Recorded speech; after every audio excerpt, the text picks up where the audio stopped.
أعوذ بالله من الشيطان الرجيم بسم الله الرحمن الرحيم الحمد لله رب العالمين والصلاة والسلام على سيد المرسلين اللهم صل صلاة كاملة وسلم سلاما تاما على سيدنا محمد الذي تنحل به العقاد وتنفرج به الكراب وتقضى به الحوائج وتنال به الرغائب وحسن الخواتم ويستسقى الغمام بوجهه الكريم وعلى آله وصحبه في كل لمحة ونفس بعدد كل معلوم لك. Assalamu alaikum wa rahmatullahi ta'ala wa barakatuhu. Que la paix, la miséricorde et la bénédiction d'Allah tabaraka wa ta'ala soient avec vous où que vous soyez. Bienvenue à toutes et tous pour cette 7e rencontre spirituelle du mois de Ramadan organisée par l'Union des mosquées de France. Donc nous avons le plaisir de retrouver aujourd'hui Sir Omar Zaim, qui est imam khatib à la mosquée Bilal de Ouazier. Donc Omar Zaim, qui est diplômé de l'Institut Mohamed VI de formation des imams de Rabat, que nous avions reçu le mercredi de Ramadan, qui avait fait donc l'intervention sur l'intention. Et également, nous avons le privilège de recevoir ce soir Cheikh Mohamed Barra, qui est diplômé des sciences islamiques, ancien membre du conseil religieux de la ville de Casablanca, où il a encadré notamment la formation des imams sur place. Cheikh Mohamed Barra, qui a étudié au Maroc les sciences religieuses, comme la jurisprudence, le hadith et bien d'autres, auprès de savants de grande renommée. Parmi eux, on peut citer notamment Sidi Ibrahim Ben Siddiq al-Ghumari. Au Maroc, le Cheikh Mohamed Barra a notamment occupé le poste d'imam khatib dans plusieurs mosquées de Casablanca, et aujourd'hui, il est imam de la mosquée de Limoges Nord. Alors, comme à notre habitude, nous allons commencer par la psalmodie de quelques versets du Coran. Sidi Omar, salam alaikum wa rahmatullah, merci d'être avec nous. وعليكم السلام ورحمة الله وبركاته. بخير لاباس. Allah yahfidkoum, Sidi, barakallahu fik. Alors, Omar, juste avant que tu commences ta lecture, je voulais te poser une question. Avant de rejoindre l'Institut pour faire donc une formation de 3 ans, une formation d'imam à Rabat, toi, tu étais déjà imam, tu exerçais déjà la fonction d'imam. Donc, je voulais te demander quel a été l'intérêt pour toi de faire cette formation de 3 ans, alors que tu étais déjà en poste. Pourquoi faire cette formation, mais aussi, qu'est-ce que ça t'a apporté finalement dans ta pratique de l'imam? بسم الله الرحمن الرحيم والصلاة والسلام على سيدنا محمد وعلى آله وصحبه وسلم تسليما كثيرا. الحمد لله. Très bonne question, Morgane.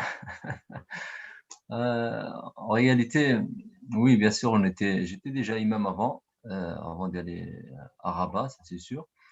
Et qu'est-ce qui a fait que je suis parti à Rabat? C'était une occasion qui s'est présentée à moi, donc je l'ai saisie. La première chose qui fait que, en réalité, l'imam, quand on réfléchit bien, l'imam, il est en formation continue tout le temps, en fait, toute sa vie.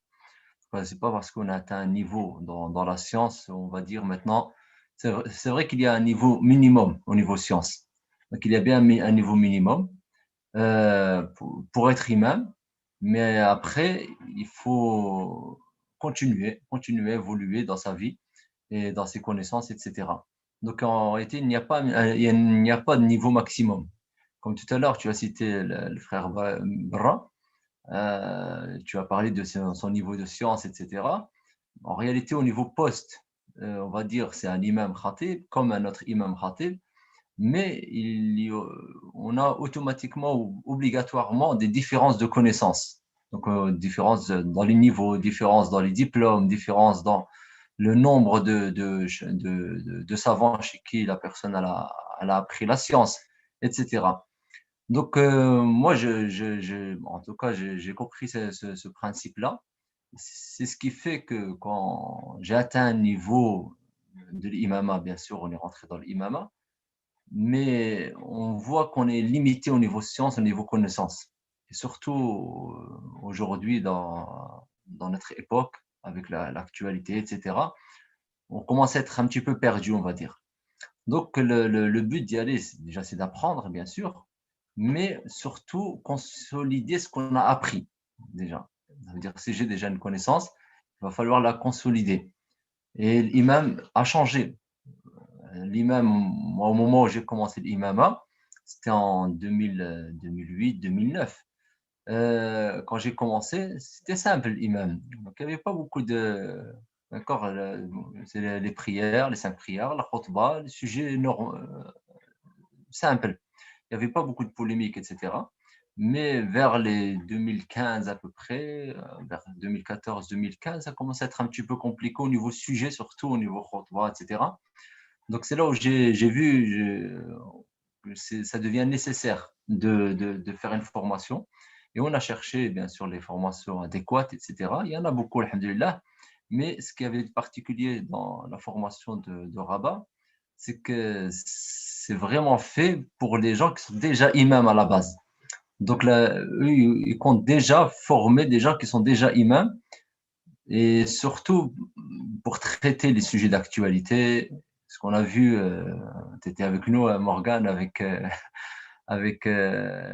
Dr Louakili, les sujets d'actualité, à chaque fois, on lui ramenait un sujet, les problèmes qu'on a, etc., qu'on n'arrive pas à résoudre. Et, alhamdulillah, Allah jazi bi khair, on mettait des moments, 2, 3 séances à traiter un seul sujet. Donc, c'est surtout cette surprise qu'on a appris là-bas, alhamdulillah, qu'on a retrouvé là-bas. Mais à la base, voilà, c'était pour consolider déjà les connaissances qu'on a, parce que malgré qu'on a le niveau imam, mais on évolue au niveau connaissance, mais cette évolution, est-ce qu'on est dans la bonne direction ou pas? Et le fait de fréquenter tous ces savoirs, alhamdulillah, qu'on a connus, alhamdulillah, dans l'institut, on a eu la chance d'avoir surtout les docteurs, comment on appelle, de Majlis al-Ilmi. Et ça, c'est énorme. C'est une chance que tu ne veux pas les rassembler tous dans un seul endroit. Donc, alhamdulillah, on a bien évolué avec eux, on a bien appris. Et surtout, ça nous a permis surtout à valider nos acquis. C'est-à-dire, aujourd'hui, ils parlent de validation des expériences, je pense, des acquis des expériences, je pense, un truc comme ça. Donc, c'est surtout ça. Et surtout aussi on va dire, pour qu'ils nous donnent un petit peu le feu vert pour justement, on va dire, devenir imam, en fait. Ils nous donnent le feu vert, voilà, tu es apte aujourd'hui à être imam. Donc, n'importe qui peut se lever du jour au lendemain et dire voilà, moi je suis apte à l'être. Mais en réalité, ça ne marche pas comme ça dans ce milieu. Il faut que des savants te disent voilà, toi, ce poste-là, il est fait pour toi. Donc, tu es apte à devenir imam. Donc, c'est ça un petit peu le but justement de cette formation à l'Institut. Et on a appris beaucoup de choses. Hein. Il y avait des matières qu'on connaissait vaguement, qu'on a bien sûr, alhamdulillah, approfondi là-bas. Il y avait même des matières qu'on ne connaissait pas du tout, qu'on a découvert, alhamdulillah. Donc, il n'y a que du positif, alhamdulillah. Alhamdulillah, barakallahu fik, c'est Omar. C'est vrai, je te rejoins tout à fait. Être imam aujourd'hui, on demande beaucoup plus aujourd'hui à l'imam qu'avant. Maintenant, il faut que le métier d'imam, effectivement, ça demande des connaissances, des bases solides et être, comme tu le disais, être à la fois connaissant du texte, mais aussi du contexte, hein, savoir ce qui est vraiment et comment lier les deux, comment associer les deux. Et puis aussi une troisième chose que tu as dit que je trouve très très importante, c'est que effectivement, pour être imam, on a besoin de l'accord de ses pairs, en fait. Hein. On ne peut pas s'improviser ou s'inventer imam. Du moins, c'est très délicat. C'est très Bien délicat. sûr, bien sûr. Allah yahfadek, Sidi Omar. En tout cas, merci beaucoup. Bah, écoute, on t'écoute. C'est Omar, tu vas nous lire quel passage du Coran? Les derniers versets, Inch'Allah Ta'ala, de Surat al-Baqarah. Inch'Allah.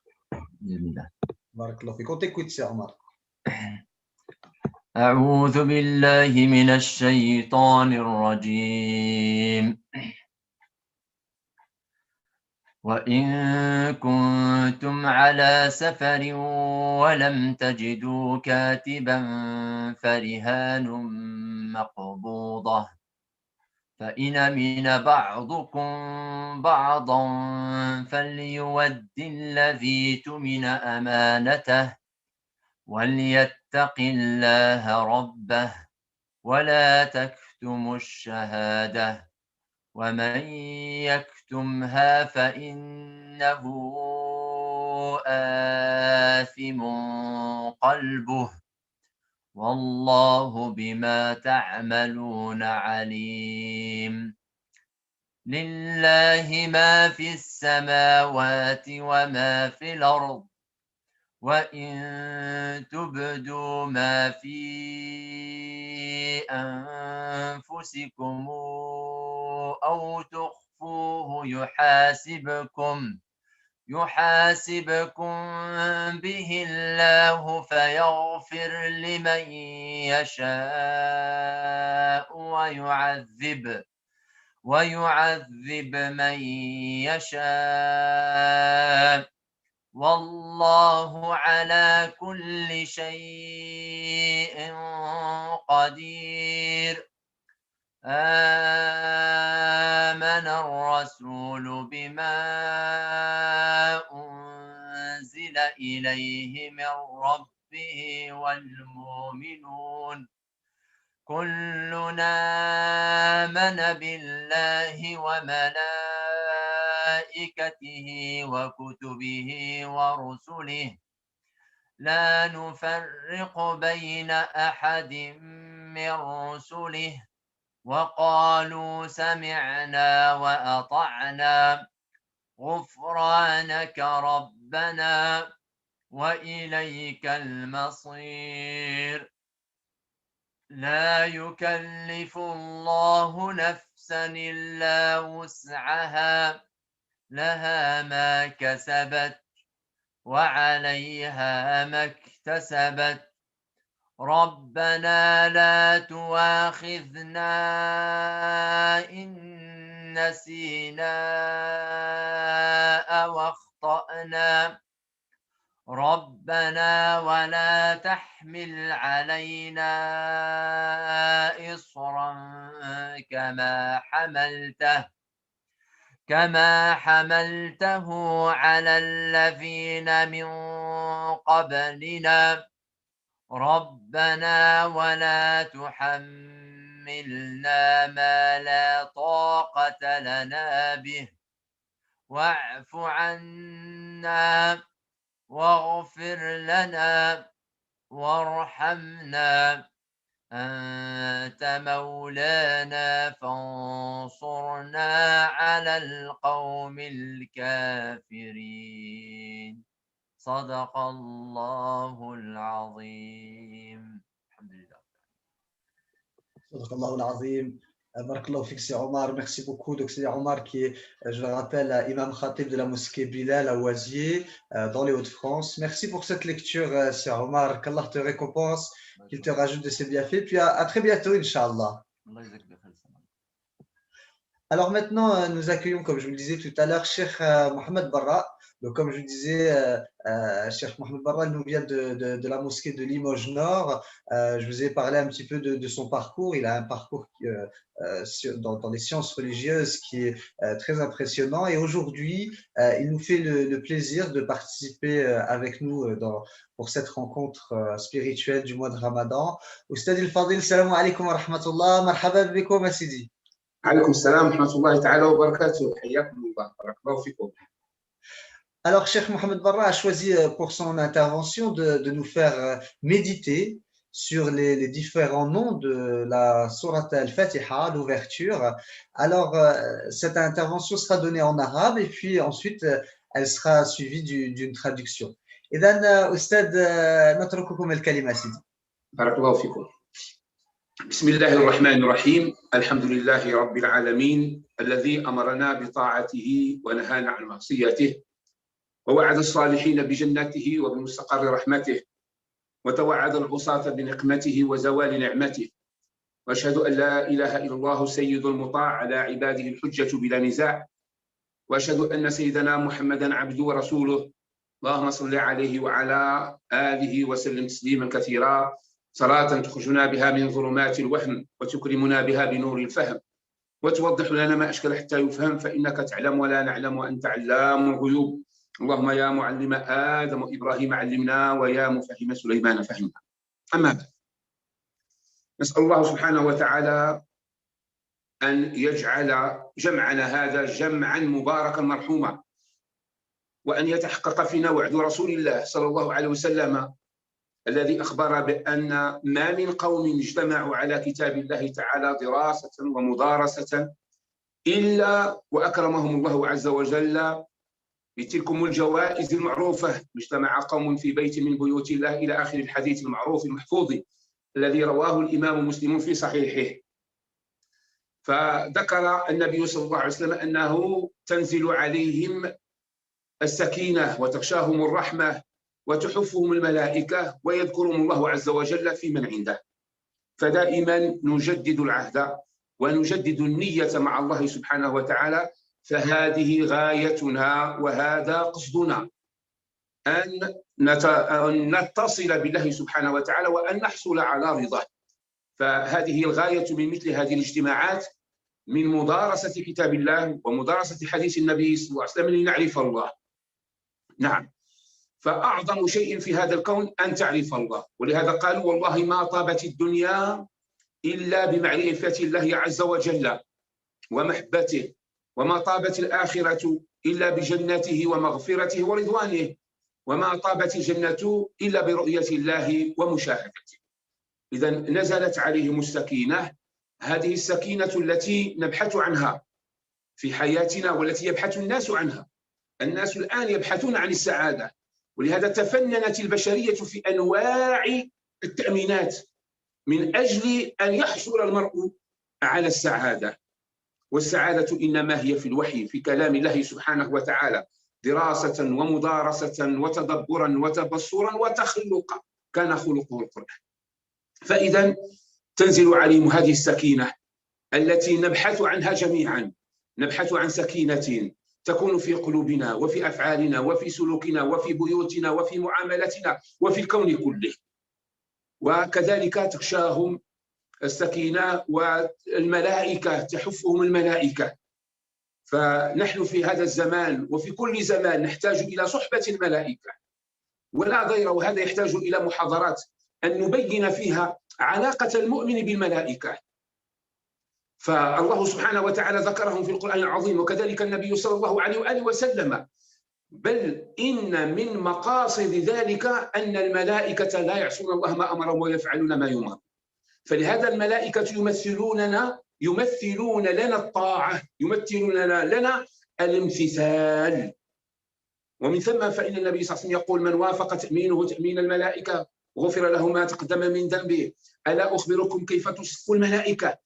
حديث تربطنا بهذه الملائكة، بهذه المخلوقات العجيبة العظيمة. فإذا تحفنا برحمة الله وبرضوان الله سبحانه وتعالى، وينقلون الخبر إلى الله تعالى وهو أعلم بنا وأعلم بهذه المجالس. وكذلك يعني الله سبحانه وتعالى يذكرنا في ملأ خير من هذا الملأ وتغشاهم الرحمة. نعم، نحتاج إلى هذه الرحمة، إلى رحمة رسول الله صلى الله عليه وسلم. والله تعالى لخص بعثته فقال: وما أرسلناك إلا رحمة للعالمين.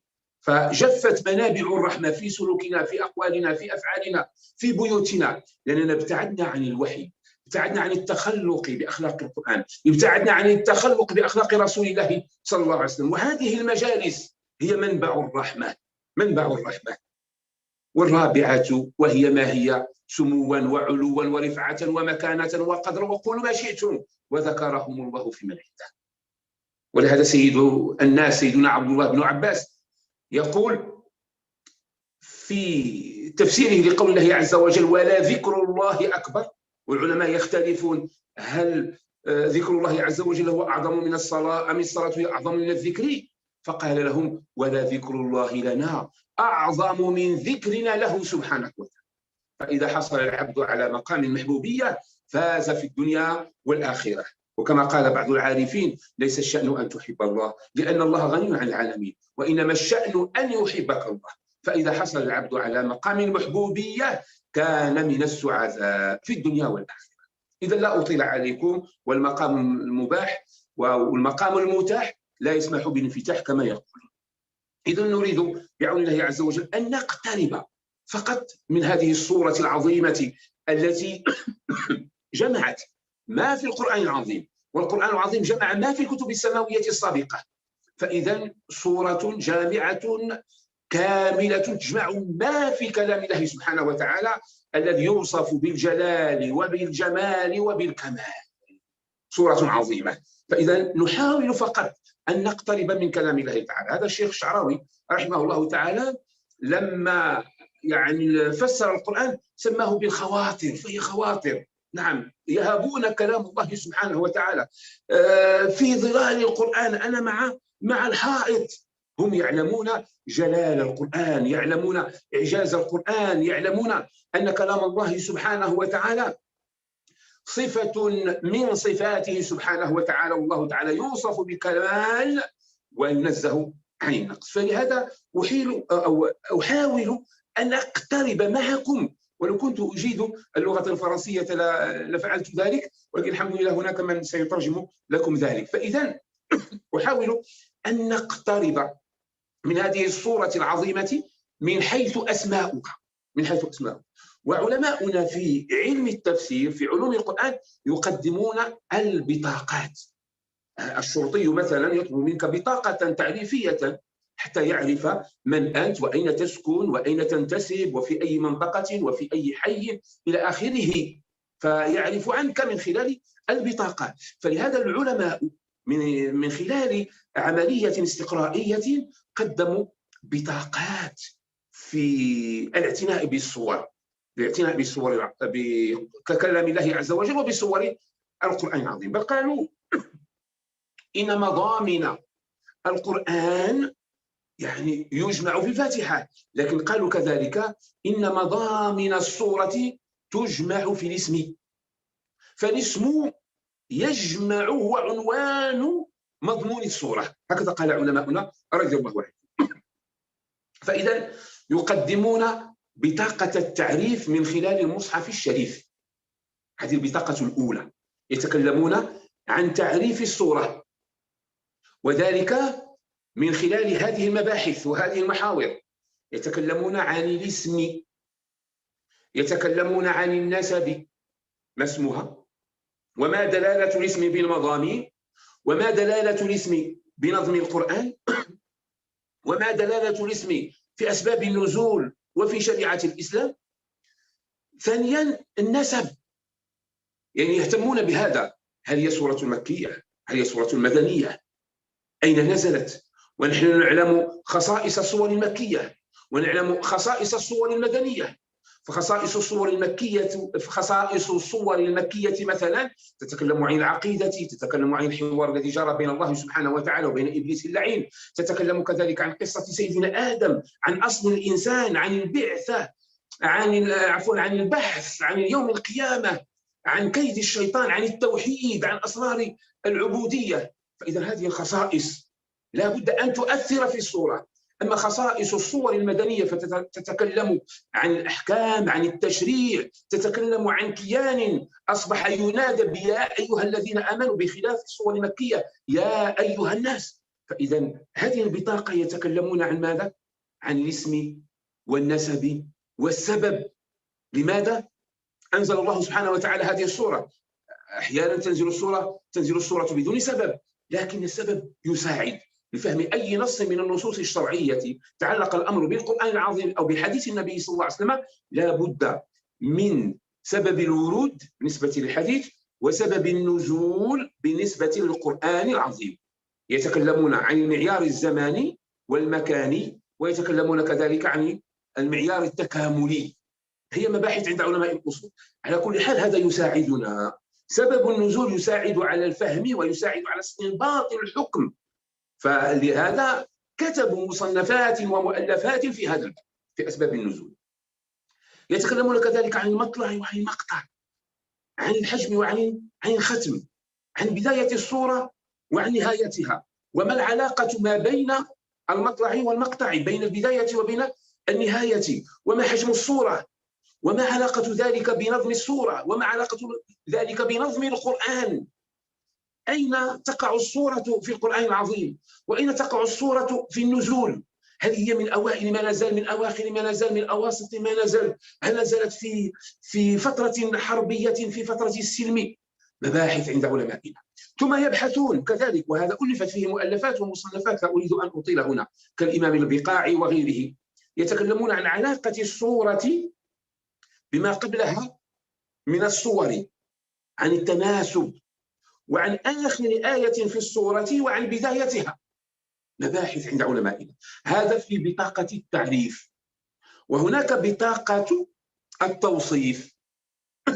بطاقة التوصيف أي مبالغة في الوصف، مبالغة في الإيضاح،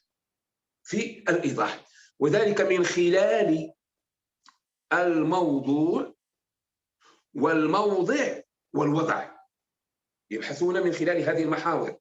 إذا عندما يتكلمون عن السورة من خلال ومن حيث التوظيف، من حيث التعريف والإيضاح، يتكلمون عن موضوع السورة، عن محورها. مثلا السورة تتكلم عن ماذا؟ مثلا عن علاقة المؤمن فيما بينه. مثلا في سورة الحجرات تتكلم عن الآداب. مثلا سورة تتكلم عن المعاملات، وسورة تتكلم عن العبادات. فإذا يتحدثون عن محاور السورة. ونحن نعلم أن علماء القرآن قسموا السور إلى 4 أقسام: إلى الطوال، 7 طوال، وإلى المثاني، إلى المئين، وإلى المثاني، وإلى المفصل. والنبي صلى الله عليه وسلم يقول: وفضلت بالمفصل. فإذا المفصل هو يهتم برسول الله، بمكانة رسول الله صلى الله عليه وسلم، بما أكرم الله عز وجل به نبيه. هذه محاور السور المفصل، وفيها الطوال، وفيها الأواسط، وفيها القصار. طيب، إذا من حيث الموضوع ومن حيث الوضع أو الموضع، أين تقع هذه السورة، وكذلك من حيث الوضع، أي من حيث فضائلها، ما ورد من الفضائل. القرآن كله كلام الله سبحانه وتعالى، لا فرق بين آية وآية، ولكن هناك تفاوت من حيث الأفضلية. فمثلا آية الكرسي من أفضل الآيات، سورة الفاتحة التي جمعت كل شيء. أذكر طريفة من الطرائف أننا كنا مرة في مناسبة، وكان القارئ أراد أن يبدأ القرآن، وأكرم الله عز وجل بصوت حسن كالصوت الذي سمعنا لأخينا ولإمامنا جزاه الله خيرا. فقبل أن يبدأ طلب أحد السامعين من الإمام فقال له: أريد أن تقرأ يعني سورة جميلة. قال لي: الله يخليك، اختار لنا شي سورة جميلة، شي سورة زوينة. قال: هذه بالدارجة ديالنا، اختار لنا شي سورة زوينة. ولا يقصد القرآن كله جميل، ولكن أراد يعني آية جمالية أو آية جلالية تذكرنا بالله سبحانه وتعالى. فإذا أخطأ في اللسان، ولكن لم يخطئ في قصده. البطاقة الأخيرة هي بطاقة التوظيف. إذا بطاقة التعريف، بطاقة التوصيف، بطاقة التوظيف. يتكلمون عن مفردات الكلمة، وعن الجمل، وعن مباحث جليلة وعظيمة اهتم بها علماؤنا جزاهم الله خير. فإذا حتى لا ينسحب الوقت من بين أرجلنا، نتكلم عن أسماء سورة الفاتحة. لا أتكلم عن فضائلها ولا عن مباحث أخرى، ولكن أريد أن نتكلم عن بعض أسمائها وعن دلالة هذه الأسماء. فإذا سورة الفاتحة لها أسماء كثيرة، والعلماء يقولون كثرة الأسماء تدل على عظمة المسمى، فتسمى سورة الفاتحة بهذا الاسم، بالفاتحة. نبدأ بالفاتحة. لماذا سميت بالفاتحة؟ أولا لأنه ورد في الحديث النبي صلى الله عليه وسلم قال: لا صلاة لمن لم يقرأ بفاتحة الكتاب فصلاته باطلة. فإذا الذي يقرأ القرآن مثلا دون أن يقرأ الفاتحة في صلاته باطلة عند الجمهور، بخلاف الأحناف لهم توجيه. لا نقول بأن لا دليل له، بعض الناس لا يفهمون هذه الاختلافات. عندي الحديث صحيح، النبي صلى الله عليه وسلم يقول: لا صلاة لمن يقرأ بفاتحة الكتاب. يا هذا، هل النفي هنا ينصرف إلى الصحة أم إلى الكمال؟ الأحناف لهم أدلة معتبرة، قالوا إن النفي لا يقصد به الصحة، وإنما يقصد لا صلاة كاملة في الأجر والثواب، وإلا فإن الأعرابي قال له: اقرأ ما تيسر معك من القرآن، ولم يأمروا مثلا بالفاتحة. هذا دليلهم.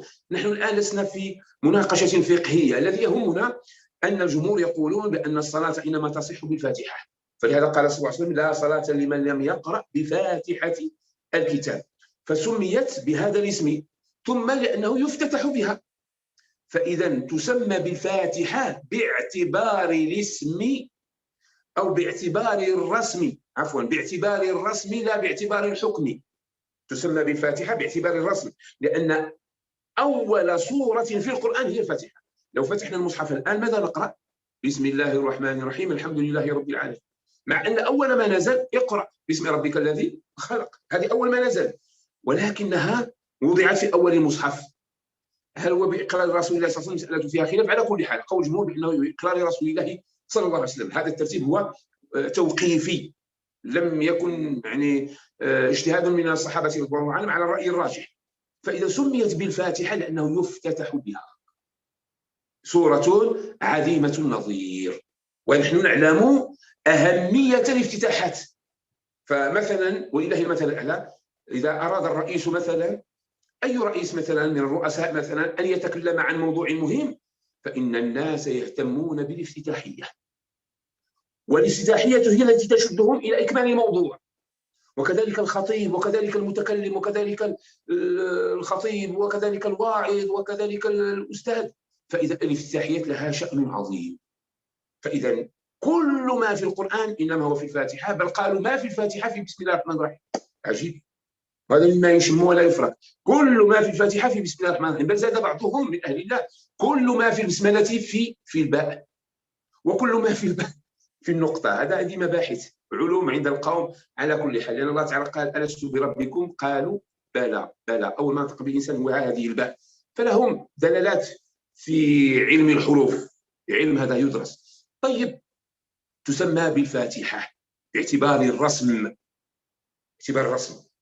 نفتح المصحف نجد الفاتحة، ولهذا يبدأ بها الإنسان في الحفظ رجاء البركة، والناس يهتمون بها الآن في أفراحهم، في أحزانهم، في الدعاء يقرؤون الفاتحة. في البيع، في الشراء، كان قديما يعني عندما يتكلمون اقرأوا الفاتحة تبركا، حتى يفتح الله سبحانه وتعالى لنا أبواب يعني الفرج وأبواب التيسير وأبواب الرزق. هذه غاية الناس وهذه مقاصده.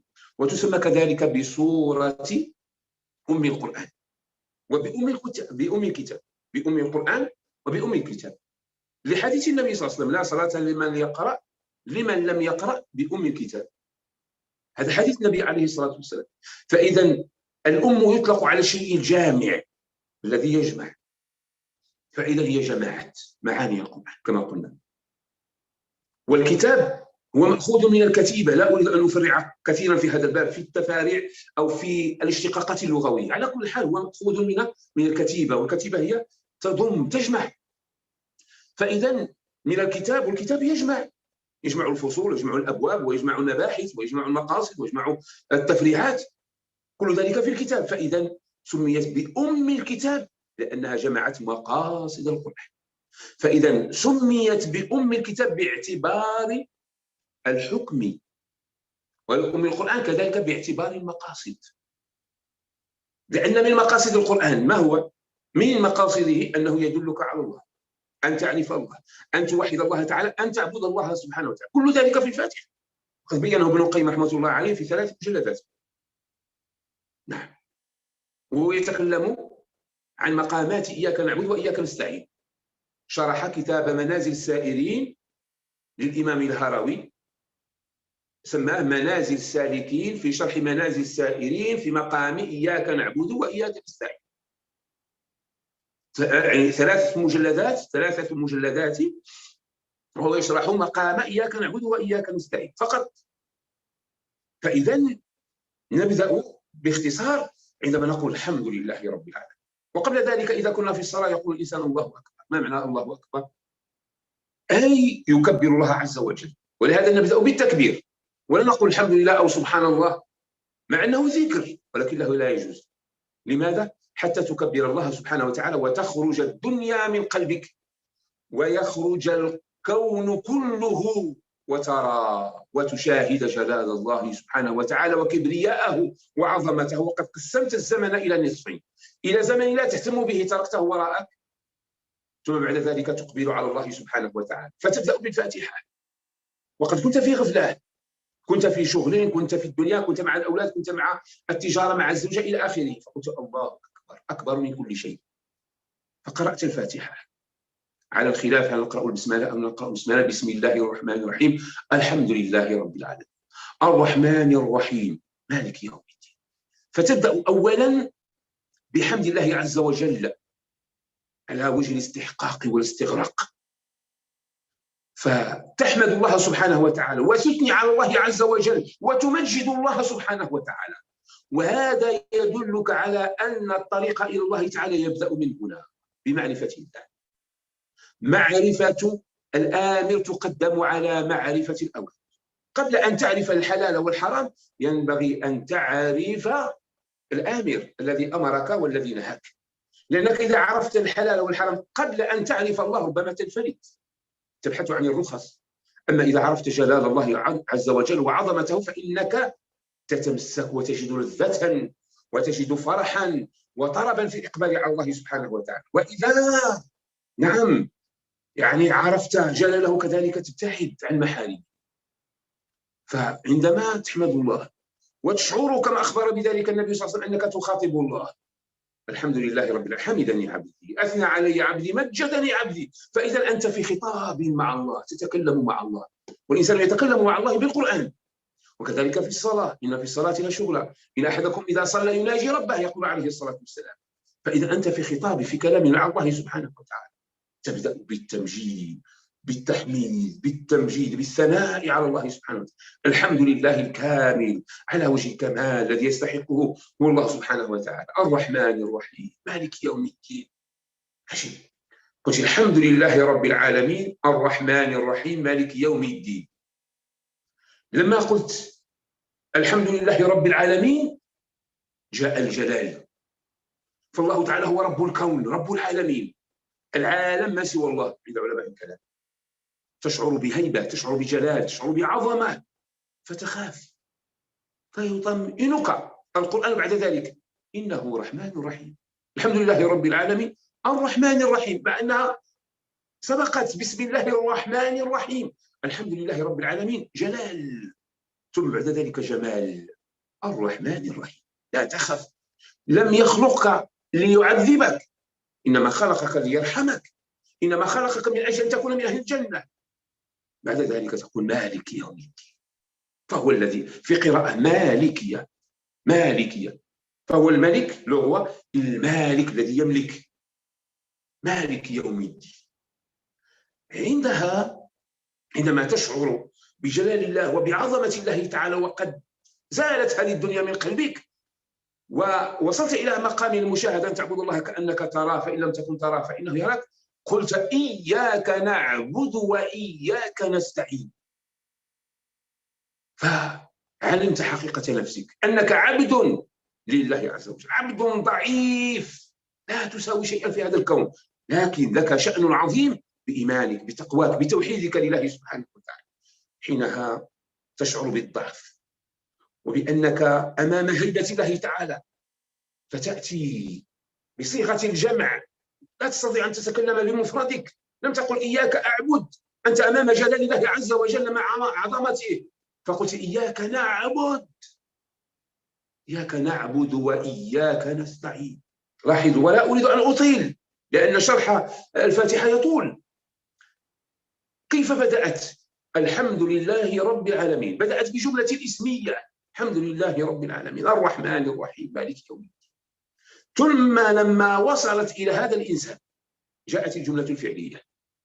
نعم، الجملة الفعلية من خصائصها التغيير، مرة تكون بصيغة الماضي، بصيغة المضارع، بصيغة الأمر فعل. نعم، وهذا شأن الإنسان، يتغير، فلهذا جاء الكلام بصيغة الجملة الفعلية. ثم هناك ما يسمى عند علمائنا بالالتفات. نكتة هنا، من الانتقال من الجملة الاسمية إلى الجملة الفعلية هناك نكتة. عندما تسمع مثلا إلى أحد يغني، لو قلت إلى الموسيقى سندخل في دوامات الموسيقى حلال حرام، دعنا من هذا المثال. سمعت رجل يغني مثلا، الغناء له مقامات، يمدح رسول الله صلى الله عليه وسلم، الناس يركزون ويشددون، يمدح رسول الله صلى الله عليه وسلم، يثني على رسول الله من قبل الأمداح ومن قبل الأناشيد الإسلامية. فإذا المتفنن والذي يفهم الغناء يعلم أن هناك مقامات. كان في مقام ثم نزل إلى مقام دون قصد، خرج عن المقام الذي حدد له، فوس نوت يقولوا في عالم الموسيقى.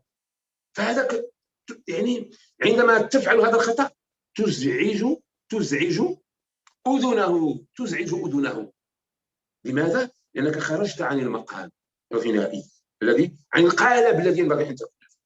مرة كنت أمام مادح من مداحي رسول الله صلى الله عليه وسلم، ويسمع لمقرئين يقرأ القرآن، ولا نفهم في جانب المقامات ولكن هو يفهم.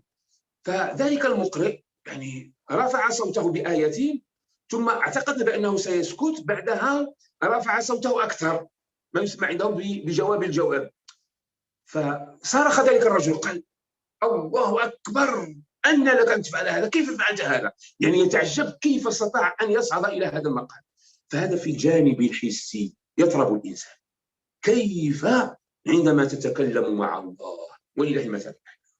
فعندما كنت تتكلم عنه الحمد لله رب العالمين، هو الرحمن الرحيم، هو مالك يوم الدين، هو بصيغة الغائب، وهو حاضر سبحانه وتعالى. لكن لما وصلت إلى هذا المقام، إلى مقام المشاهدة، أن تعبد الله كأنك تراه، لم تستطع أن تتكلم عنه، أصبحت تتكلم معه. إياك نعبد وإياك نستعين، أنت من أعبدك وأنت من أستعين بك. إياك نعبد سند، وإياك نستعين مدد، ولا يأتيك المدد إلا إذا صح السند. فلهذا تشعر أنك تتخاطب مع الله سبحانه. وهكذا من المقاصد بدأت بالحمد وختمت بالدعاء، والدعاء ثناء والحمد ثناء، فيتناسب المطلع مع المقطع. ثم محاور القرآن جمعت كما قلنا في الفاتحة، فلهذا سميت بأم القرآن، ولا أريد أن أطيله. تسمى كذلك بسورة الصلاة، كما في حديث النبي صلى الله عليه وسلم في الموطأ وفي غيره: قسمت الصلاة بيني وبين عبدي ولعبدي ما سأل. قسمت الصلاة في سورة الفاتحة. فإذا قال العبد الحمد لله رب العالمين إلى آخر الحديث سميت بهذا الاسم. الصلاة في اللغة صلى إذا أثنى. صلى إذا أثنى صلويه، عرقان بارزان أسفل الظهر جهة لومبير، عرقان عند العرض، سمى بصلويه. إذا الذي يصلي دعا، صلى أثنى، من اشتقاقات الصلاة.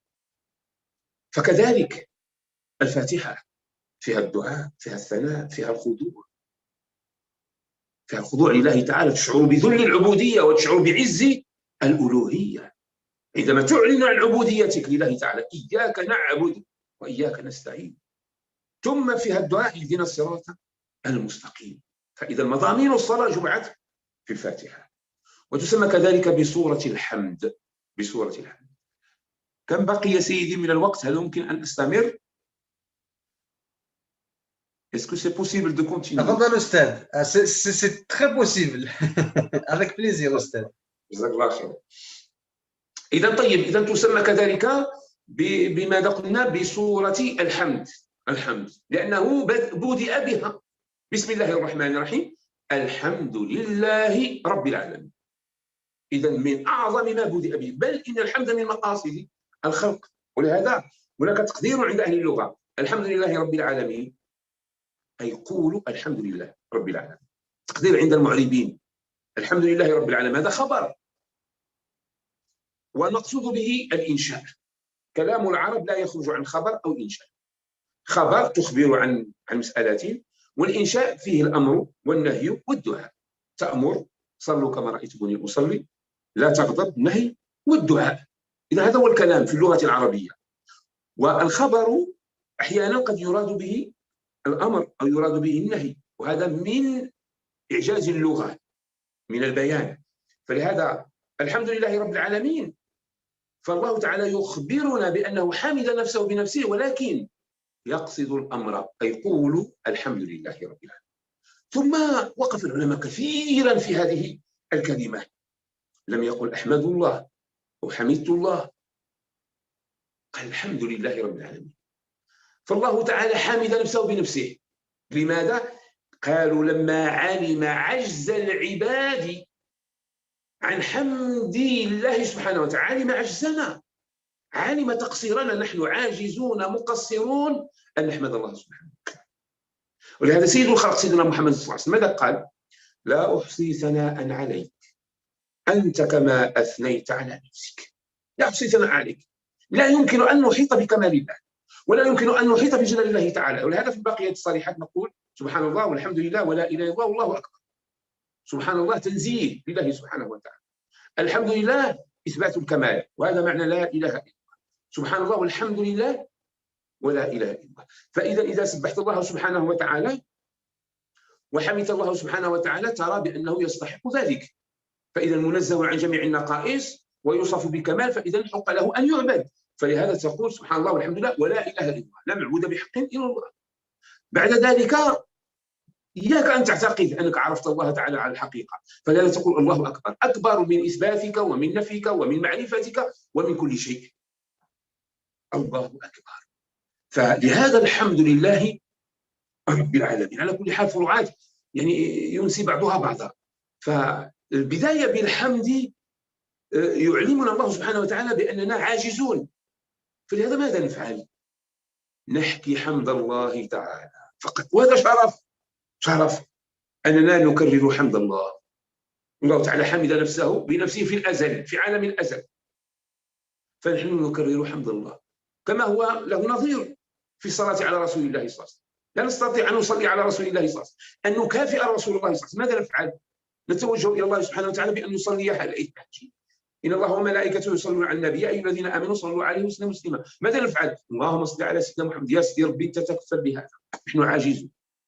فلهذا نكرر حمد الله، الحمد لله رب العالمين، فسميت بسورة الحمد. وأعظم شيء هو الحمد، وله مواطن ألف في هذا علماؤنا رضي الله عنهم. ولهذا بحثوا كذلك في الصور التي بدأت بالحمد، تسمى بالحامدات.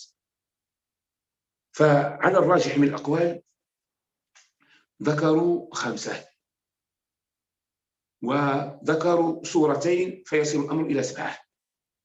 فالفاتحة الحمد لله رب العالمين، عندنا الأنعام الحمد لله الذي خلق السماوات والأرض، عندنا الكهف الحمد لله الذي أنزل على عبده الكتاب ولم يجعل له عوجا، عندنا كذلك السبع الحمد لله الذي له ما في السماوات وما في الأرض، عندنا كذلك فاطر الحمد لله فاطر السماوات والأرض. إذن 5 بلفظ الحمد.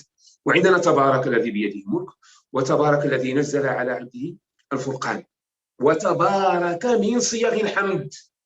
فإذا الحامدات 7 موزعة في القرآن بشكل متوازن، ويقابله المسبحات كذلك 7، لأن كذلك من أسماء الفاتحة المثاني. ما معنى المثاني؟ أي كررت، ولهذا قالوا أنها هي مكية ومدنية وتكررت معانيها. وهذا التكرار نقول التكرار وليس التكرار، التكرار لحن في اللغة. إذن هذا التكرار له دلالته، له مقاصده. فلهذا عندنا مثلا في القرآن العظيم عندنا الإسراء، سبحان الذي أسرى بعبده، عندنا كذلك الحشر، عندنا الحديد، عندنا التغابن، عندنا الجمعة، عندنا الصف، وعندنا الأعلى. مسبحات 7، وكذلك الحامدات 7. والمسبحات جاءت بصيغ مختلفة، بصيغات أو بصيغ مختلفة بالمصدر سبحان الذي أسرى بعبده، سبح لله، يسبح لله، سبح اسم ربك الأعلى، بصيغة المضارع وبصيغة الأمر وبصيغة الماضي. فسبحان الله يعني عند التتبع نعلم أن الله تعالى يسبح له في كل زمان وفي كل مكان وفي كل وقت وحين. فسبحان الله حين تمسون وحين تصبحون. فهذا من الفوائد التي استنبطها علماء. أخيرا من هذا المبحث العظيم، وبالمناسبة تسمى بالمثاني أيضا من حيث العدد، هي 7 آيات، وهذا ألف فيه علماؤنا رضي الله عنهم، كالإمام الشاطبي رحمه الله الزهر في عد آي السور، والإمام الجعبالي رحمه الله حسن المدد في عد آيات، حسن العدد في عد آيات كذا وكذا. الإمام الجعبالي رحمه الله ألفوا في هذا الرقم المعجز 7، تقول الموبقات 7، الطواف 7، جمرات 7، يعني جمرات رقم معجز له سر من الأسرار. وهكذا يعني 7 يظلهم الله في ظله يوم لا ظل إلا ظله. طيب نقف عند آخر مبحث من هذه المداخلة حتى نحترم إن شاء الله تعالى الوقت، كنت ربما تجاوزته بقليل. نبحث عن وضع الصورة في التنزيل، وبها نختم إن شاء الله تعالى في دقائق. على حسب ترتيب سيدنا جابر من التابعين، المسألة فيها خلاف، ولكن ما رجحه كثير من العلماء أنها نزلت بعد إقرأ، يعني بعد العلق وبعد المزمل أو بعد النون والمزمل وبعد المدثر، ثم جاءت الفاتحة فنزلت خامسة. ما دلالة هذا النزول أو هذا الإنزال؟ ويفرقون بين الإنزال والتنزيل والنزول علماؤنا رضي الله عنهم لدقائق ولمقاصد ليس هذا مكانها. قالوا سيدنا محمد صلى الله عليه وسلم نبئ ثم هدئ ثم هيئ ثم وصل صلى الله عليه وسلم. النبي صلى الله عليه وسلم نبئ من النبأ. ما معنى نبئ؟ جاءه النبأ، جاءه الوحي. بماذا نبئ صلى الله عليه وسلم؟ بسورة العلق. إذا النبي صلى الله عليه وسلم نبئ. اقرأ باسم ربك الذي خلق. سيدنا محمد صلى الله عليه وسلم لم يكن قارئا. اقرأ. ما أنا بقارئ في حديث البخاري. اقرأ باسم ربك، فقرأ بمعجزة. وكان أميا صلى الله عليه وسلم. والأمية في رسول الله صلى الله عليه وسلم شرف، والأمية في حقنا عيب. لماذا؟ لأن المؤمن مطالب أن يتعلم. أما النبي صلى الله عليه وسلم فهو سيد المتعلمين، بعثه الله تعالى أميا حتى لا يقول الناس بأنه هو الذي كتب هذا القرآن، ثم علمه الله سبحانه وتعالى علوم الأولين والآخرين. إذن النبأ نبئ صلى الله عليه وسلم ثم هدئ. ما معنى هدئ؟ لما جاءه النبأ ذهب إلى السيدة خديجة رضي الله عنها، دثروني دثروني زملوني زملوني، يقول عليه الصلاة والسلام في رعشة في خوف، خاف على نفسه صلى الله عليه وسلم كما في البخاري. يعني بخثه الوحي، فاجأه الوحي فخاف على نفسه واتهم نفسه. قال لا تخف، لست بمجنون، نون والقلم وما يسطرون، ما أنت بنعمة ربك بمجنون. فإذا مهدئة بعد منبئة، هدأه الله سبحانه وتعالى، فعلم أنه نبي من عند الله وأنه رسول بعث إلى الأمة جميعا. ثم هيئ لهذا الأمر العظيم. بماذا؟ بقيام الليل، ولهذا شرف المؤمن قيام الليل. زاد الداعية وزاد الخطيب وزاد العالم وزاد الواعظ وزاد المصلح وقيام الليل، يناجي ربه. إن المتقين في جنات وعيون، إلى أن قال سبحانه وتعالى كانوا قليلا من الليل ما يهجعون. عندنا في ورش يعني في وقف الهبطي كانوا قليلا من الليل ما يهجعون. طيب، فكأنه يقول أعد واقرأ ما أوحينا إليك يا أيها المزمل قم الليل إلا قليلا. فأنزل الله سبحانه وتعالى سورة المزمل هيئ. ثم إذا نبئ هدئ هيئ وصل صلى الله عليه وسلم. معنى وصل أي أنزل الله سبحانه وتعالى يا أيها المدثر قم فأنذر، أمره بتبليغ الرسالة. وصل صلى الله عليه وسلم، هذا وصل من الله سبحانه وتعالى. فإذا قال العلماء كأننا برسول الله صلى الله عليه وسلم وقد نبئ وهدئ وهيئ ووصل، كأننا يريد أن يحمد الله تعالى وأن يثني عليه وأن يشكر الله تعالى على هذه النعم العظيمة الجليلة الحسية المعنوية التي لم يعطها أحد. ولكن بأي عبارة، بأي كلام، واللسان عاجز. فأنزل الله سبحانه وتعالى الفاتحة الحمد لله رب العالمين، كأن الله تعالى يقول له قل الحمد لله رب العالمين، وهو حمد الله تعالى الذي حمد نفسه بنفسه. فإذا جاءت خامسة بعد هذه السورة. على كل حال الموضوع ذو شجون، ربما إن شاء الله تعالى نرجع إلى موضوع آخر، إلى الخطوات التي تساعدنا في قراءة القرآن، في تلقي القرآن، كيف نتعامل مع القرآن، كيف نتلقى القرآن، كيف نتدبر القرآن، كيف نفهم القرآن. ربما هذا يحتاج إلى موضوع آخر قد نرجع إليه بإذن الله تعالى. في هذا القدر كفاية حتى لا أطيل عليكم، وغدا إن شاء الله الأعمال وحده. وصلى اللهم وسلم على سيدنا محمد وعلى آله وصحبه أجمعين، والحمد لله رب العالمين. شكرا جزيلا أستاذ، والله ما شاء الله je vais essayer de traduire, du moins, l'intervention de Cheikh Mohamed Barra, une intervention qui était riche en connaissances, riche en spiritualité, pleine d'enseignements. Alors, bon, je commence la traduction, du moins un résumé de la parole du Cheikh. Alors, tout d'abord, le Cheikh a commencé sa prise de parole en remerciant, en louant Allah tabaraka wa ta'ala, puis en priant sur le prophète sallallahu alayhi wa sallam.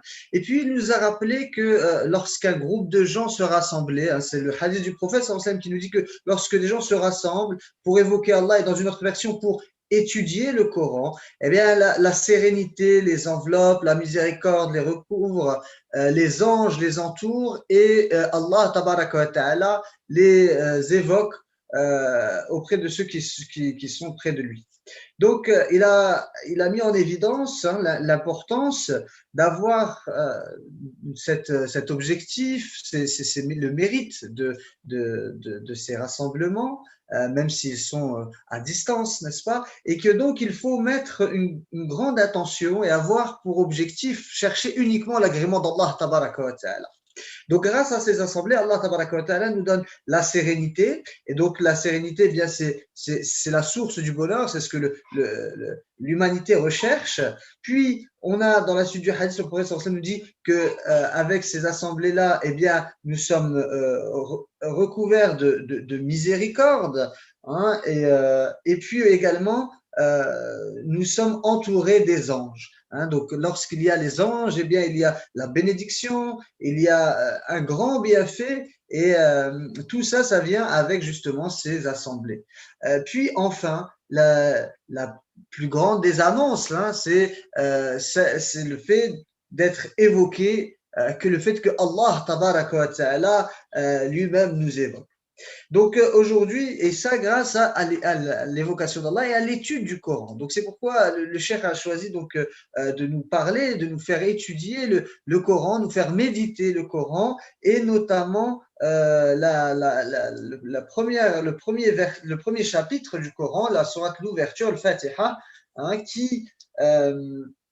donc qui rassemble l'ensemble des enseignements du Coran. Hein, on dit que le Coran se trouve dans le Fatiha, et le Fatiha se trouve rassemblé dans le Basmala, Bismillahir Rahmanir Rahim. Alors, pourquoi s'intéresser? Donc, et dans son étude, le Cheikh va s'intéresser tout d'abord au nom de cette sourate, parce que c'est un chapitre auquel les savants ont donné beaucoup de noms. Hein. Alors, pourquoi s'intéresser au nom? Eh bien, il explique que les savants, les spécialistes du Coran nous disent que pour comprendre un chapitre du Coran, il y a beaucoup de choses à comprendre. Hein. Il faut connaître, par exemple, les causes de sa révélation. Pourquoi est-ce qu'elle a été révélée? Il faut connaître le moment où elle a été révélée, les circonstances de la révélation. Est-ce qu'il s'agit d'un chapitre qui est mécois ou médinois? Est-ce que après quel chapitre il va venir, quel chapitre le précède, mais également le nom du chapitre va nous renseigner sur le contenu. Donc il est intéressant également aussi de s'intéresser au nom du chapitre. Et donc le premier nom que l'on donne au premier chapitre du Coran, Al-Fatiha, eh bien c'est Al-Fatiha, donc l'ouverture. Et le prophète sallam a dit il n'y a pas de prière pour celui qui ne récite pas la Fatiha, pour celui qui ne récite pas l'ouverture. Et c'est pourquoi les trois madhahib sont d'accord, hein, donc que ce soit dans le madhab de l'imam Malik, ou bien de l'imam Shafi'i, ou bien de l'imam Ahmed, ils sont d'accord pour dire que la prière n'est pas valable si on ne récite pas cette sourate. Mais dans le madhab de Abu Hanifa, eh bien, on n'est pas obligé de réciter la Fatiha complètement. Et ça, c'est une miséricorde qu'Allah a donnée à la communauté. Hein, puisque l'Ahnaf, il voit que le sens du hadith, hein, il n'y a pas de prière pour celui qui ne récite pas le Fatiha, eh bien, c'est parce que c'est une prière complète. Mais ce n'est pas, il ne voit pas en cela une condition pour la prière. Alors, pourquoi l'ouverture? Eh bien, parce que c'est la première sourate qui ouvre le Coran, hein, dans l'ordre coranique. Eh bien, le livre d'Allah, il est ouvert par cette sourate, hein, même si elle n'est pas la première de la révélation. Hein. Et dans cette sourate-là, les gens cherchent beaucoup de bénédictions, la baraka, hein, notamment que ce soit dans les événements, que ce soit dans les mariages, mais aussi dans les contrats d'achat et de vente. Hein. Les gens avaient pour habitude de réciter cette sourate. Deuxième nom qui est donné donc à cette sourate, c'est Ummul Kitab. Alors, Ummul Kitab, en arabe, le mot il veut dire c'est ce qui rassemble. Hein. C'est ce qui rassemble. Donc, Ummul Kitab, parce que, eh bien, effectivement, dans le Fatiha, eh bien, on a l'ensemble des enseignements, hein, et des objectifs qui se trouvent dans le reste du Coran. Hein, la sourate Fatiha, ce sont que quelques versets, 7 versets, mais dedans, il y a de grands enseignements, et c'est pourquoi l'imam Ibn Qayyim, rahimahullah, hein, il a écrit 3 volumes simplement dans l'explication de Iyyaka na'budu wa Iyyaka nasta'in. Donc, Al-Fatiha, c'est une sourate qui va nous faire connaître Allah. Hein, l'objectif du Coran, c'est notamment de nous faire connaître Allah, tabaraka wa ta'ala. Donc, tout d'abord, il va nous parler de dans le Fatiha, on voit la grandeur d'Allah, tabaraka wa ta'ala, parce qu'avant de connaître les ordres, il faut connaître le donneur d'ordre. Pour pouvoir obéir aux ordres d'Allah, il faut d'abord connaître qui est Allah tabaraka wa ta'ala. Et donc c'est pour ça, tout d'abord, Allah tabaraka wa ta'ala se fait connaître en disant Alhamdulillahi Rabbil Alamin. Hein, donc tout d'abord la louange, parce que pour ressentir, hein, le remerciement d'Allah tabaraka wa ta'ala, et puis Rabbil Alamin, le maître de l'univers, et là on a cette notion de Al-Jalal, hein, la grandeur d'Allah, la majesté d'Allah tabaraka wa ta'ala. Puis ensuite Al-Jamal, Ar-Rahman, Ar-Rahim, le clément, le miséricordieux, pour que tu saches, hein, qu'il ne t'a pas créé pour te châtier, mais au contraire pour te faire miséricorde. Puis ensuite, Malik Yawmiddin, le roi, hein, ou dans une autre version, le maître du jour du jugement. Et là, Cheikh Mohamed Barra nous a donné quelque chose de vraiment qui m'a beaucoup touché. Il y a un changement. Dans les 3 premiers versets, tu parlais d'Allah. Mais maintenant, tu parles à Allah, tabaraka wa ta'ala. Et tu lui dis, c'est toi que nous adorons et c'est auprès de toi que nous cherchons le secours.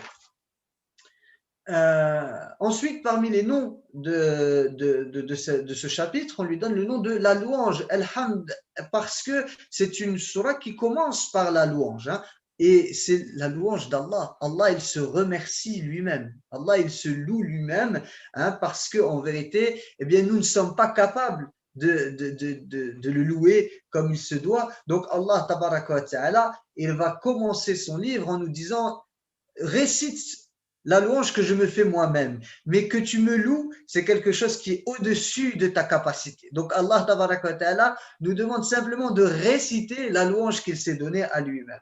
Hein.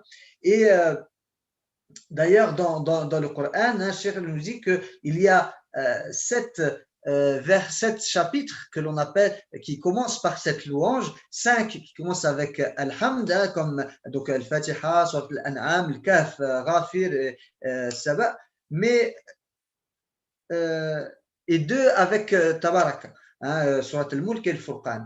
Donc, ce qui fait 7, et donc ils ont le même sens, hein, le sens de la louange. Et puis enfin, un autre nom de la surah qui est Al-Mathani, hein, parce qu'elle se répète, ce qui signifie celle qui se répète. Hein, et donc, là-dessus, il y a aussi beaucoup de sagesse, hein, le fait que, effectivement, ces enseignements se répètent dans le Coran. Et puis aussi, on dit que cette surah, elle est descendue 2 fois. Hein, c'est une surah qui est à la fois mécoise et médinoise, hein, elle s'est répétée. Et puis enfin, le fait que cette surah soit arrivée, c'est le 5e chapitre qui a été révélé dans le Coran al-Karim, parce qu'après que Allah tabaraka wa ta'ala ait choisi le prophète sallam, qu'il l'ait élevé, eh bien le prophète Allah tabaraka wa ta'ala dit au prophète sallam, en vérité, remercie. Voilà, c'est une traduction qui est peut-être assez condensée et je suis sûr qu'il y a beaucoup plus d'enseignements dans la présentation de l'Oustad Mohamed Barra. C'est simplement notre faiblesse. Veuillez nous accepter. Et en tout cas, merci vraiment Oustad pour cette intervention. Je pense que vous serez avec nous tous les lundis du mois de Ramadan, c'est bien ça? Inch'Allah. Donc, d'accord. Donc, on aura encore l'occasion de profiter de tous vos enseignements. De nouveau, donc, je souhaite remercier ici Omar Zaïm, imam khatib à la mosquée Bilal de Ouazier, également donc Cheikh Mohamed Barra pour leur participation avec nous ce soir. Je vous remercie également toutes et tous d'avoir passé ce moment avec nous et je vous donne rendez-vous demain, toujours à 21h50 en direct sur la chaîne YouTube UMF TV ainsi que sur la page Facebook UMF France. Merci à vous. Qu'Allah accepte nos jeûnes, nos prières et je vous dis à demain, Inch'Allah. Oustad, salam alaikum wa rahmatullahi wa barakatuh. Alaykoum salam wa rahmatullahi wa barakatuh.